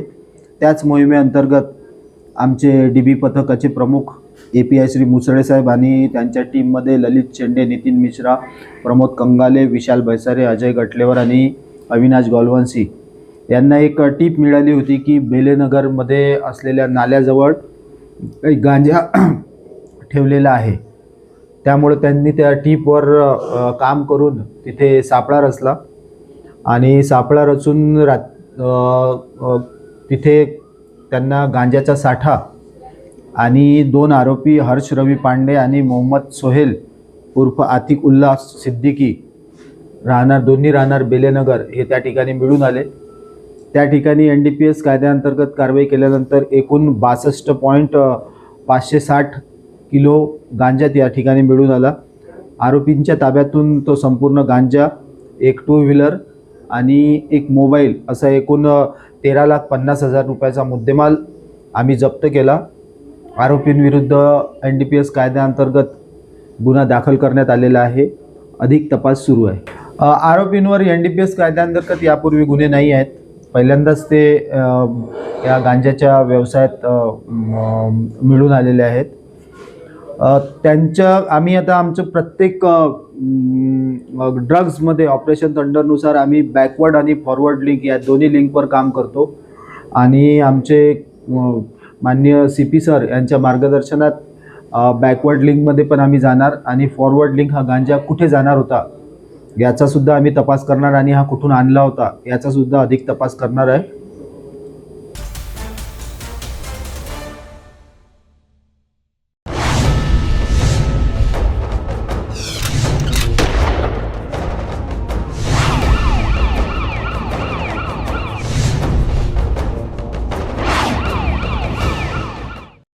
नागपूर शहरात उघडकीस आलेली आंतरराज्यीय घरफोडी टोळी, ज्यांनी महाराष्ट्रासह 4 राज्यांमध्ये गुन्हे केले होते. नागपूर पोलिसांनी उत्कृष्ट तपास करत ही टोळी राजस्थानमधनं ताब्यात घेतली आहे. लाखो रुपयांचा मुद्देमाल जप्त करण्यात पोलिसांना मोठे यशही मिळाले आहेत. वैशालीनगर पाचपावली येथे एका घरफोडी प्रकरणाचा तपास करताना नागपूर पोलिसांनी आंतरराज्यीय सराईत चोरट्यांच्या टोळीचा पर्दाफाश केलाय. फिर्यादी रोहित परसेकर हे 5 ऑक्टोबर रोजी घराला कुलूप लावून उमरेड येथे गेले होते. 6 ऑक्टोबरच्या रात्री 11 ते 7 ऑक्टोबरच्या सकाळी 6 वाजेपर्यंत अज्ञात चोरट्यांनी घरात घुसून लोखंडी कपाटाचे लॉक तोडले आणि सोन्या चांदीचे दागिने व रोख रक्कम असा एकूण 5,47,000 रुपयांचा मुद्देमाल चोरून नेला. तांत्रिक विश्लेषण, CCTV फुटेज तसेच आरोपी राहत असलेल्या हॉटेलमधील नोंदी यांच्या आधारे पोलिसांनी आरोपींची ओळख पटवली. तपासात कळले की चोरीनंतर आरोपी नागपूर सोडून थेट जोधपूर राजस्थानला पोहोचले आणि तिथेही घरफोड्या सुरू केल्या. राजस्थान पोलिसांनी त्यांना एका स्थानिक घरफोडी प्रकरणात पकडले. ही माहिती मिळताच नागपूर पोलिसांनी प्रोडक्शन वॉरंट काढून आरोपींना ताब्यात घेतले. शेरसिंह त्रिलोकीनाथ चौहान, मोहन सिंह, नुरबी सिंह चावला, राजपाल सिंह, ज्योतिसिंह भडोले अशी अटक करण्यात आलेल्या आरोपींची नावे आहेत. ते सर्व मध्य प्रदेश, राजस्थान, गुजरात, दिल्लीमध्ये सक्रिय असलेल्या आंतरराज्यीय टोळीचे सदस्य असल्याचे समोर आले आहे.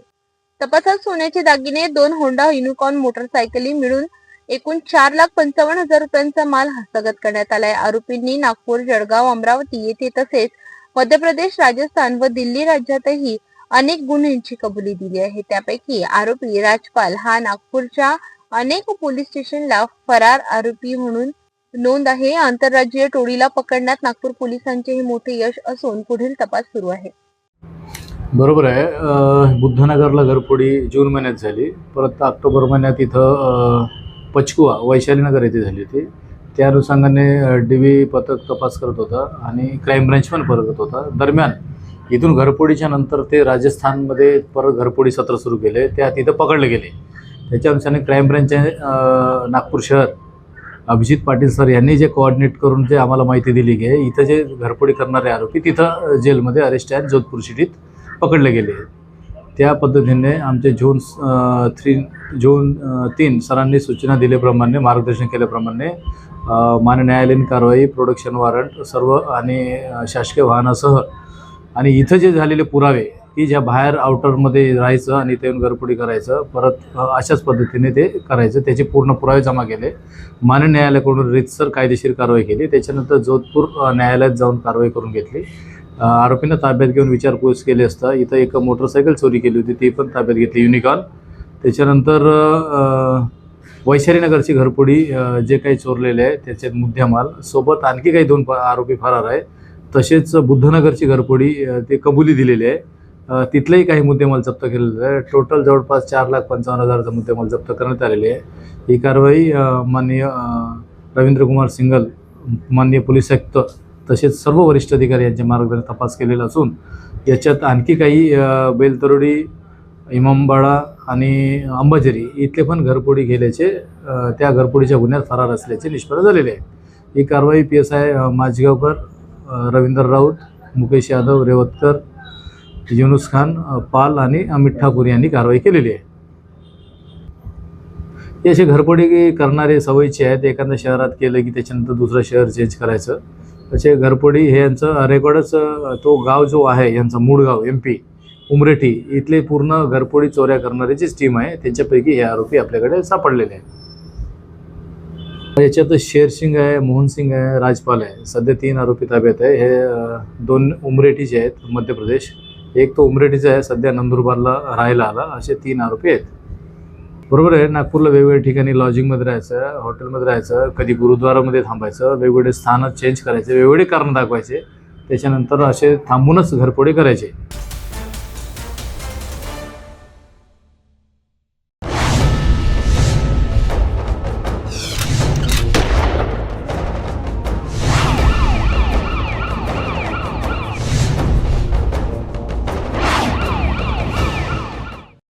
नागपूरच्या कळमना पोलीस स्टेशन हद्दीत उधारीच्या पैशावरनं तरुणाचा खून झाल्याची धक्कादायक घटना समोर आली आहे. 2 आरोपींनी संगनमत करून महेशच्या डोक्यावर मोठ्या दगडाने वार केलेत. गंभीर जखमी अवस्थेत महेशला तात्काळ मेयो हॉस्पिटलमध्ये दाखल करण्यात आले, मात्र डॉक्टरांनी त्याला मृत घोषित केले. कळमना परिसरात 3 डिसेंबरच्या रात्रीपासून 4 डिसेंबरच्या सकाळपर्यंतच्या दरम्यान ही घटना घडली. भरतवाडा येथील युवराज स्वामी आरा मशीन येथे काम करणाऱ्या महेश लतेलूराम डहारे याच्यावर 2 आरोपींनी मिळून प्राणघातक हल्ला केला. उधारीच्या पैशांच्या वादातून ही तुफानी मारहाण झाली असल्याचे प्राथमिक तपासातून समोर आले आहे. चंद्रेश उर्फ राणू वर्मा वय 25, ऋतिक नंदवेश्वर वय 25 अशी आरोपींची नावे असून दोन्हीही राहणार चिखली झोपडपट्टी नागपूर. दोघांनी संगनमत करून महेशच्या डोक्यावर मोठ्या दगडाने वार केले. गंभीर जखमी अवस्थेत महेशला तात्काळ मेयो हॉस्पिटलमध्ये दाखल करण्यात आले, मात्र डॉक्टरांनी तपासून त्याला मृत घोषित केले. या प्रकरणी महेशचा भाऊ धर्मेंद्र डहारे यांनी तक्रार दाखल केली असून कळमना पोलीस स्टेशनचे पोलीस उपनिरीक्षक गजानन राऊत यांनी आरोपींवर कलम 103/1, 3/5 भारतीय न्याय संहिता अंतर्गत गुन्हा नोंदविला आहे. पुढील तपास पोलिसांकडून सुरू आहे. दिनांक 3 आणि 4च्या नाईटमध्ये मृतक महेश लतुराम डहारे हा आरा मशीनवर काम करतो आणि रात्री काम केल्यानंतर आरा मशीनवरच्याच त्या इथे ऑफिसमध्ये झोपतो तो. दिनांक 3 रोजी सायंकाळी मृतक महेश डहारे आणि आरोपी चंद्रेश वर्मा आणि ऋतिक नंदेश्वर यांच्यात उधारीच्या पैशावरून तोंडातोंडी वाद झालेला होता. त्यानंतर आरोपी आपापल्या घरी निघून गेले होते आणि हा मृतक आरा मशीनवर झोपण्यासाठी निघून गेला होता. 4 तारखेला सकाळी असे दिसून आले की मृतकच्या डोक्यावर दगडाने मारून त्याला गंभीर जखमी करून त्याला ठार केलेलं आहे. त्यात चौकशी अंती असे दिसून आले की यातील आरोपी चंद्रेश आणि ऋतिक या दोघांनी त्याला काल दिनांक 3 रोजी सायंकाळी झालेल्या वादाचे कारणावरून आरा मशीनमध्ये जाऊन त्याला दगडाने मारून त्याचा गंभीर जखमी करून त्याला ठार केले. त्यातील आरोपी चंद्रेश वर्मा याला अटक करण्यात आलेली आहे. अधिक तपास सुरू आहे. आरोपींचे रेकॉर्ड नाही आहे. उधारीचे पैसे होते. मृतकने त्यांच्याकडून उधार पैसे घेतले होते आणि देत नव्हता. त्यामुळे त्यांचा वाद झाला आणि त्यातून ही घटना घडलेली.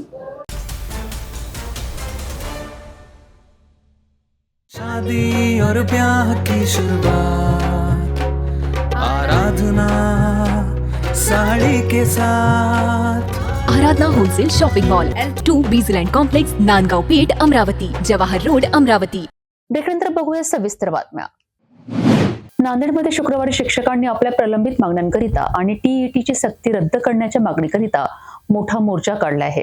जिल्ह्यातील विविध शाळांमधील शेकडो शिक्षकांनी एकत्रित येत जिल्हाधिकारी कार्यालयावर जोरदार निदर्शने केलीत.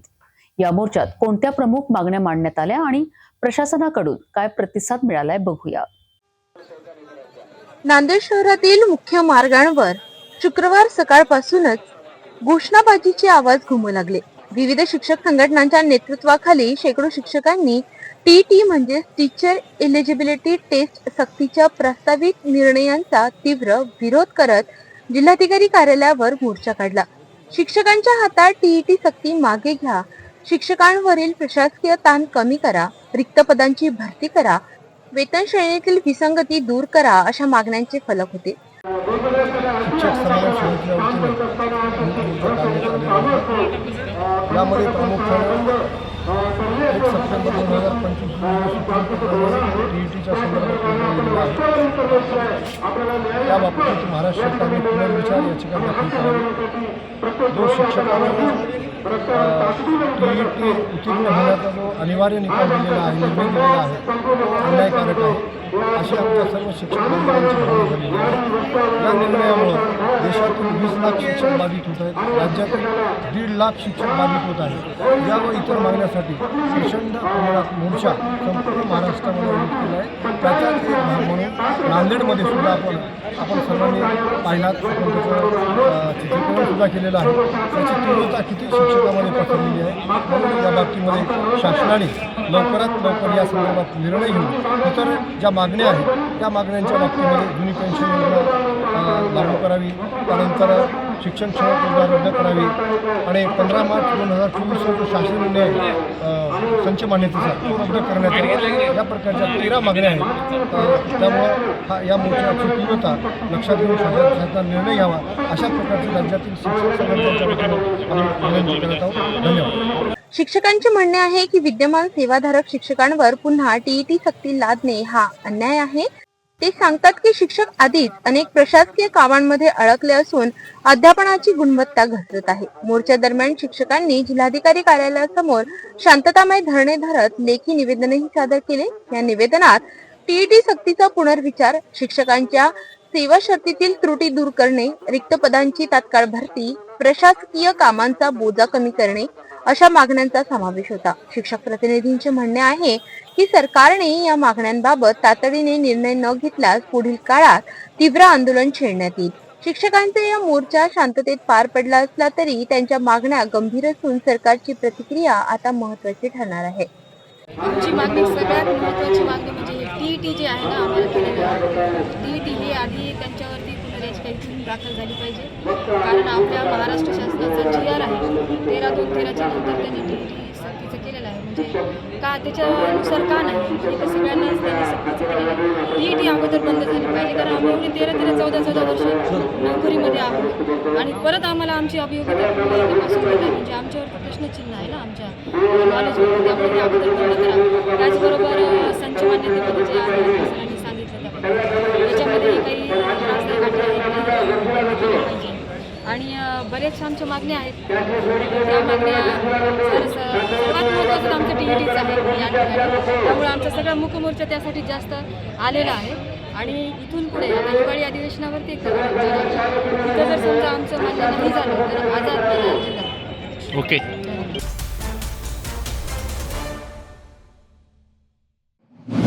यवतमाळ जिल्ह्यातील मारेगाव तालुक्यातून एक अतिशय हृदयद्रावक घटना समोर आली आहे. वणीकरांची मार्गावर जळका फाट्याजवळ रात्री 8च्या सुमारास झालेल्या एका भीषण अपघातात एका भरधाव ट्रकने एसटी बसला इतकी जोरदार धडक दिली की बसचे अक्षरशः 2 तुकडे झालेत. ही धडक इतकी जबरदस्त होती की बसचा समोरचा भाग पूर्णपणे चिरडला गेला. या अपघातात बस चालकासह अनेक प्रवासी गंभीर जखमी झाले आहेत, तर काहींची प्रकृती चिंताजनक आहे. मारेगाव आणि करंजी येथील रुग्णालयात जखमींना उपचारासाठी दाखल करण्यात आले आहे. या संपूर्ण घटनेचा तपशील आणि परिसरातील परिस्थिती आपण जाणून घेऊया. यवतमाळ जिल्ह्याच्या मारेगाव तालुक्यात वनी-करंजी मार्गाजवळील जळका फाट्याजवळ काल रात्री 8च्या सुमारास एक भीषण अपघात झाला. वनीहून करंजीकडे जाणारी एसटी बस आणि करंजीहून वणीच्या दिशेने येणारा भरधाव ट्रक यांच्यात ही जोरदार धडक झाली. ट्रकची धडक इतकी जबरदस्त होती की एसटी बसचे अक्षरशः 2 तुकडे झाले आणि समोरचा भाग पूर्णपणे निकामी झाला. हा अपघात इतका भीषण होता की घटनास्थळी एकच गोंधळ उडाला. अपघाताची माहिती मिळताच मारेगाव पोलीस पथक आणि रुग्णवाहिका तात्काळ दाखल झाले. स्थानिक ग्रामस्थांनीही माणुसकी दाखवत तातडीने बचाव कार्य सुरू केले आणि बसच्या अवशेषांमध्ये अडकलेल्या प्रवाशांना बाहेर काढण्यात मदत केली. या दुर्घटनेत बसचालकासह अनेक प्रवासी गंभीर जखमी झाले आहेत. प्राथमिक माहितीनुसार जखमी प्रवाशांना मारेगाव आणि करंजी येथील ग्रामीण रुग्णालयात उपचारासाठी हलविण्यात आले असून काही प्रवाशांची चिंताजनक प्रकृती आहे. या अपघातामुळे परिसरात मोठी खळबळ उडाली आहे. दरम्यान पोलिसांनी ट्रक चालकाला ताब्यात घेतले असून अपघाताचे नेमकं कारण शोधण्यासाठी तपास सुरू आहे. मात्र स्थानिकांनी या मार्गावरील वाढत्या अपघातांवर तातडीने उपाययोजना करण्याची मागणी वाहतूक विभागाकडे केली आहे.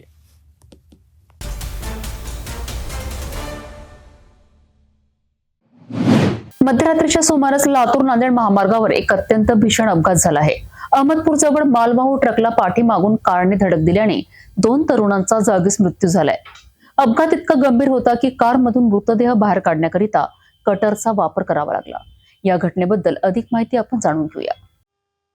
वेळ मध्यरात्रीची साधारणतः 1:30 वाजण्याच्या सुमारास लातूर नांदेड राष्ट्रीय महामार्गावर अहमदपूर जवळ चेवले ऑटोमोबाईलच्या समोर ही दुर्दैवी घटना घडली. नांदेडच्या दिशेने जाणाऱ्या एका मालवाहू ट्रकला पाठीमागून भरधाव क्रेटा कारने जोरदार धडक दिली. धडक इतकी भीषण होती की कारचा अक्षरशः चकनाचूर झाला आणि ती ट्रक मध्ये अडकून पडली.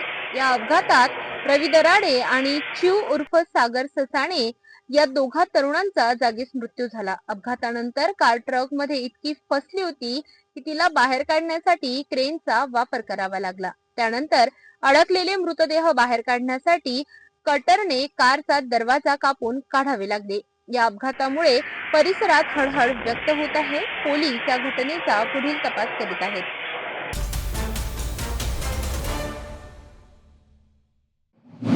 औसा तालुक्यात महाराष्ट्र सीलिंग कायद्याअंतर्गत सरकारकडे असलेल्या जमीन सर्वे नंबर 68/4 मध्ये वारसा फेरफाराचा गंभीर गैरव्यवहार समोर आला आहे. चुकीचा फेर क्रमांक 3075 असून सरकारी जमीन हडप करण्याचा प्रयत्न केल्याचा गंभीर आरोप समोर आला आहे. औसा तालुक्यातील बुधडा गावातील माजी सैनिक चंदर महादा चलवाड यांना महाराष्ट्र सीलिंग कायद्यानुसार सर्वे नंबर 64/4 ही जमीन सरकारमार्फत मिळाली होती. ही जमीन प्रतिबंधक मालकी स्वरूपाची असल्याने तिचे हस्तांतरण, विक्री किंवा वारसा फेरफार करण्यासाठी जिल्हाधिकाऱ्यांची स्पष्ट परवानगी आवश्यक असते. 14 ऑक्टोबर 1997 रोजी या जमिनीत फेर क्रमांक 3075 नोंदवून वारसा फेरफार करण्यात आल्याचा दस्तावेज समोर आलाय. माजी सैनिक चंदर चलवाड यांच्या वारसांनी कधीही वारसा फेरफारासाठी अर्जच केला नव्हता. जिल्हाधिकाऱ्यांची परवानगी घेतलेली नव्हती. सर्वात गंभीर म्हणजे या फेरफारासाठी आवश्यक असलेले न्यायालयीन वारसा प्रमाणपत्रही जोडलेले नव्हते. तलाठी RS मिरजगावकर, मंडळ अधिकारी आणि नायब तहसीलदार यांनी संगनमत करून अधिकार नसल्याचा फेरफार केल्याचा आरोप करण्यात आला आहे. तपासात अजून एक धक्कादायक बाब समोर आली आहे. फेरफार क्रमांक 3075 ची संपूर्ण संचिका अभिलेखात नाही. तलाठ्यांनीही मान्य केले की हा फेर कोणत्या फाईलवरून केला, कोणत्या अर्जावरून केला याची कोणतीही नोंद उपलब्ध नाही. हा फेरफार चुकीचा असून त्यामागे आर्थिक व्यवहार आणि जमीन हडप करण्याचा प्रयत्न झाल्याचा ठोस पुरावा रिपोर्टर शिवानंद मठपती यांच्या हाती लागल्याचे समजते. श्रीकांत गोविंद चलवाड यांनी मागणी केली आहे की फेरफार क्रमांक 3075 तात्काळ रद्द करावा. सर्वे नंबर 68/4 मध्ये माजी सैनिक चंदर महाडा चलवाड यांनाच प्रतिबंधक मालक म्हणून कायम ठेवावे. दोषी अधिकाऱ्यांवर गुन्हा नोंदवावा हे प्रकरण केवळ एका जमिनीचे नाही, हे आहे सरकारी नोंदी, विश्वास आणि प्रशासकीय पारदर्शकतेवर उठलेले मोठे प्रश्नचिन्ह. या प्रकरणाचा पुढील तपास कोणत्या दिशेने जातो हे पाहणे महत्त्वाचे ठरणार आहे.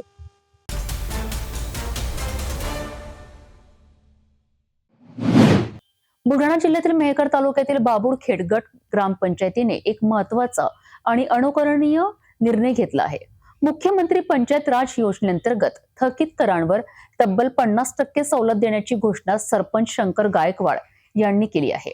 या निर्णयामुळे नागरिकांना मोठा दिलासा मिळणार आहे. बाबुळखेड गट ग्रामपंचायत, ज्यात बाबुळखेड आणि कोयाडी गावांचा समावेश आहे, यांनी नागरिकांसाठी मोठा दिलासा देत थकीत घरपट्टी आणि नळपट्टी करांवर 50% सूट जाहीर केली आहे. मुख्यमंत्री पंचायत राज योजनेच्या अंतर्गत ही सवलत देण्यात आली असून सरपंच शंकर गायकवाड यांच्या पुढाकाराने हा निर्णय घेण्यात आलाय. ग्रामपंचायतीच्या उपक्रमामुळे कर भरण्याची प्रक्रिया नागरिकांसाठी अधिक सुलभ होणार असून अनेक वर्षांपासून प्रलंबित असलेले कर आता भरले जाण्याची शक्यता वाढली आहे. सवलत घोषित होताच ग्रामस्थांमध्ये समाधानाचे वातावरण पसरले आहे. नागरिकांनीही या संधीचा तातडीने लाभ घेण्याचे आवाहन केले जात आहे. ग्रामपंचायतीने दिलेल्या माहितीनुसार सवलत ठराविक कालावधीपर्यंतच लागू असणार आहे. त्यामुळे करदात्यांनी लवकरात लवकर ग्रामपंचायतीत संपर्क साधावा असेही प्रशासनाने स्पष्ट केले आहे. लोकहिताचा निर्णय घेण्याबद्दल सरपंच शंकर गायकवाड आणि ग्रामपंचायत प्रशासनाने गावकऱ्यांनी स्वागत केले आहे. नमस्कार, मी शंकर गायकवाड, सरपंच बाबुळखेड कोयाळी गट ग्रामपंचायत. बाबुळखेड आणि कोयाळीवासियांना थकीत करावर 50% सवलत देण्याची ग्रामपंचायतची अंमलबजावणी आजपासून मी करत आहे.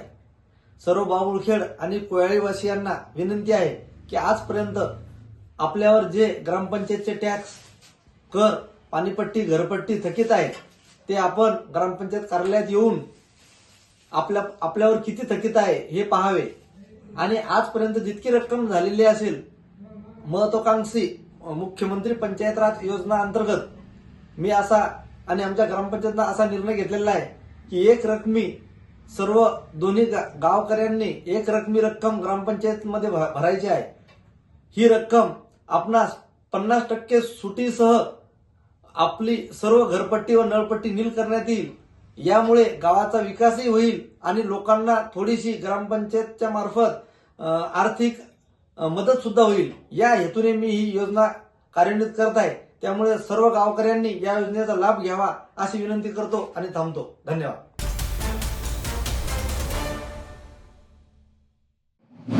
महाराष्ट्राच्या वाशिम जिल्ह्यातील मंगरुळपीर तालुक्यातील तर्हाडा गावात श्री संत भायजी महाराजांच्या यात्रा महोत्सवात साजरा झाला राम भारत भेटीचा अविस्मरणीय सोहळा. आणि या सोहळ्याच्या सांगतेनंतर झाली अधर्म आणि असत्यावरच्या विजयाची घोषणा, जेव्हा रावण कुंभकर्णांचं दहन करण्यात आलं. ग्रामीण भागातील ही सर्वात जुनी आणि अत्यंत श्रद्धेची परंपरा कशी आहे बघूया या विशेष रिपोर्टमध्ये. महाराष्ट्राच्या वाशिम जिल्ह्यातील मंगरुळपीर तालुक्यातील तर्हाडा गावात श्री संत भायजी महाराजांच्या यात्रा महोत्सवात साजरा झाला राम भरत भेटीचा अविस्मरणीय सोहळा. आणि या सोहळ्याच्या सांगतेनंतर झाली अधर्म आणि असत्यावरच्या विजयाची घोषणा, जेव्हा रावण कुंभकर्णाचं दहन करण्यात आलं. ग्रामीण भागातील ही सर्वात जुनी आणि अत्यंत श्रद्धेची परंपरा कशी आहे पाहूया या विशेष रिपोर्टमध्ये. मंगरुळपीर तालुक्यातील तर्हाडा येथील श्री संत भायजी महाराजांचा यात्रा महोत्सव केवळ एक उत्सव नाही, तर 151 वर्षांची एक अमूल्य धार्मिक परंपरा. गेल्या 7 दिवसांपासून या गावात भक्ती आणि उत्साहाचं वातावरण अनुभवायला मिळत आहे. या यात्रेचा कळस होता अखेरचा दिवस. आज पहाटे 5 वाजता हजारो भाविकांच्या उपस्थितीत प्रभू रामचंद्र आणि भरत यांच्या भेटीचा तो अत्यंत भावनिक आणि ऐतिहासिक सोहळा पारंपरिक पद्धतीने पार पडला. श्रीराम आणि भरत यांच्या भेटीच्या या मंगलमय कार्यक्रमानंतर लगेचच रावणाचे आणि कुंभकर्णाचे भव्य पुतळे उभारले गेले आणि मग वाईटावर चांगल्याचा विजय दर्शवत या पुतळ्यांचं दहन करण्यात आलं. ही दहन परंपरा पाहण्यासाठी हजारो भाविकांनी प्रचंड गर्दी केली होती. ग्रामीण भागातील सर्वात जुनी धार्मिक परंपरा म्हणून ओळखल्या जाणाऱ्या तर्हाडा यात्रेमुळे संपूर्ण परिसरात एक भक्तिभावाचं पवित्र वातावरण तयार झालं होतं. या यात्रेच्या सांगतेच्या दिवशी हजारो भाविकांनी महाप्रसादाचा लाभ घेतला आणि या 151 वर्षांच्या अद्भुत परंपरेचे साक्षीदार झाले.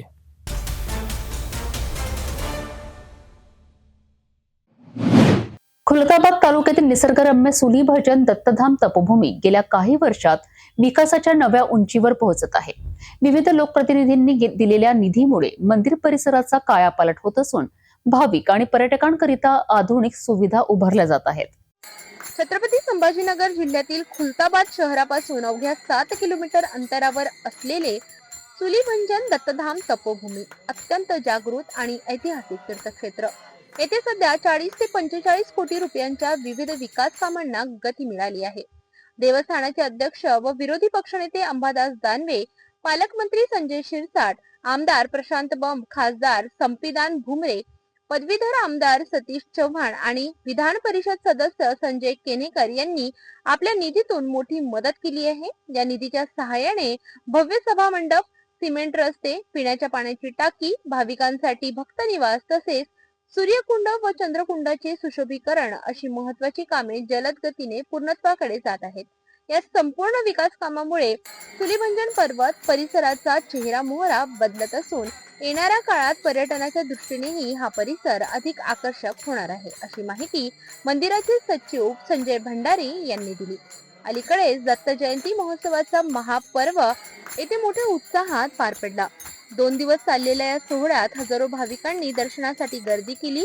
शेवटच्या दिवशी हरिभक्त पारायण उद्धव महाराज आनंदे यांच्या काल्याच्या कीर्तनाने सोहळ्याची सांगता झाली आणि महाप्रसादाचे वाटप करण्यात आले.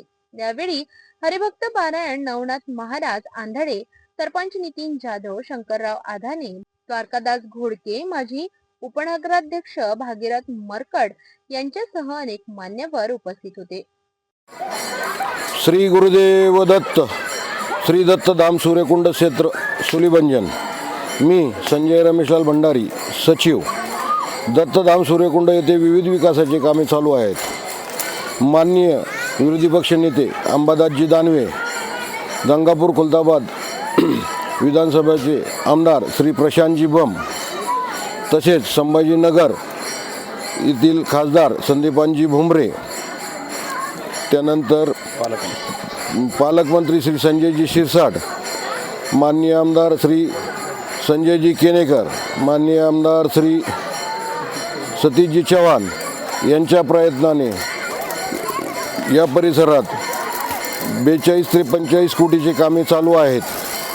यात प्रामुख्याने इथं रस्त्याचे फार अवस्था खराब होती. सिमेंट रोडचे काम चालू आहे, चंद्रकुंड सूर्यकुंडाचे काम चालू आहे, मूळ दत्त मंदिराचं भव्य सभागृहाचं काम चालू आहे, भक्त निवास चालू आहे. असे विविध विकास कामे इथे चालू आहेत. लाईटीचे पण कामे झालेली आहेत. पाण्याची टाकी, पाईपलाईन असे बरेचसे कामं आहेत जे इथं विकास कामे चालू आहेत. पाणी फिल्टर, आरो प्लांट पणचं काम झालेलं आहे.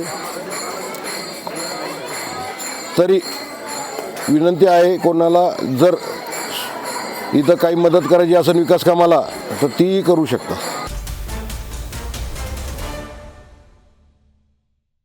जाता जाता पुन्हा एकदा आजच्या ठळक बातम्या. या हेडलाईन्सचे प्रायोजक आहेत बीटीपी यात्रा ग्रुप अमरावती.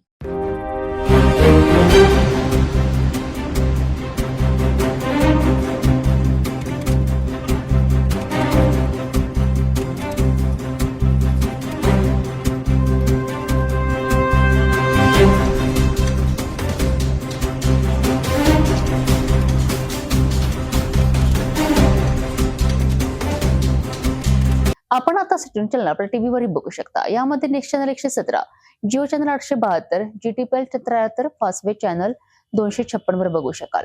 आता अमरावती जिल्ह्यानंतर विदर्भ आणि महाराष्ट्राचे दर्शक घर बसल्या आपल्या केबल टीव्हीवर सिटी न्यूज बातमी पाहू शकाल.